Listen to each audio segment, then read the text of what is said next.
எல்லாருக்கும் வணக்கம். ரொம்ப சூப்பர் டேஸ்ட்டான தக்காளி பட்டாணி மசாலா எப்படி செய்யறதுன்னு பார்க்கலாம். இது கல் தோசை, இட்லி இதுக்கெல்லாம் ரொம்ப சூப்பராக இருக்கும். இப்போ வாங்க எப்படி செய்யறதுன்னு பார்க்கலாம். வீடியோ பிடிச்சிருந்தா லைக் பண்ணுங்கள், சேனலை மறக்காமல் சப்ஸ்கிரைப் பண்ணி சப்போர்ட் பண்ணுங்கள். இதுக்கு இதெல்லாம் தான் தேவையான இன்க்ரீடியன்ட். இப்போ வாங்க எப்படி செய்யறதுன்னு பார்க்கலாம். ஒரு பாத்திரத்தில் ஒரு 3 டேபிள் ஸ்பூன் போல் எண்ணெய் சேர்த்து 2 பிஞ்ச் சீரகம் சேர்த்து நல்லா பொரிய விட்டுக்குங்க. இப்போ சீரகம் நல்லா பொரிஞ்சிருச்சு. ஒரு சின்ன சைஸ் வெங்காயத்தை இந்த மாதிரி ஃபைனாக ஸ்லைஸ் பண்ணி சேர்த்துக்குங்க. ஒரு குச்சி கருவேப்பிலை இலை, 3 பல் போல் தட்டின பூண்டு, 1/2 இன்ச் போல் இஞ்சி, இதை சேர்த்து நல்லா இந்த மாதிரி வதக்கி விட்டுக்குங்க. இப்போ இதெல்லாம் ஓரளவு வதங்கினதும் இதில் நல்லா பழுத்த 2 பெரிய சைஸ் தக்காளி நான் சேர்த்துருக்கேன். சும்மா ரஃப்பாக சாப் பண்ணி சேர்த்துக்குங்க. சேர்த்து நல்லா கலந்து விட்டுக்குங்க.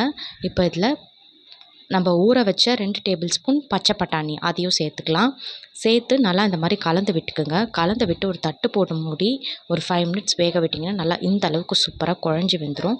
இப்போ இதில் 1/4 டீஸ்பூன் போல் காஞ்ச மிளகாத்தூள், 1 டீஸ்பூன் போல் காஷ்மீரி மிளகாத்தூள், 1/4 டீஸ்பூன் போல் உப்பு, 1/4 டீஸ்பூன் கரம் மசாலா இது எல்லாத்தையும் சேர்த்து நல்லா இந்த மாதிரி கலந்து விட்டுக்குங்க.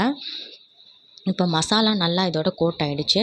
இப்போது இதில் தேவையான அளவு தண்ணி நான் கொஞ்சமாக சேர்த்துருக்கேன். இந்த அளவு தண்ணி சேர்த்து நல்லா ஒரு முறை கலந்து விட்டு உப்பு எல்லாத்தையுமே செக் பண்ணிக்கோங்க. இப்போது இது எல்லாமே கரெக்ட் ஆகிடுச்சு. இப்போது ஒரு தட்டு போட்டு மூடி இதை ஒரு மீடியம் ஃப்ளேம்லேயே ஒரு 10 நிமிஷம் போல் கொதிக்க விட்டு எடுத்திங்கன்னா நல்லா சூப்பர் டேஸ்டான தக்காளி பட்டாணி மசாலா சூப்பராக ரெடி ஆகிடும்.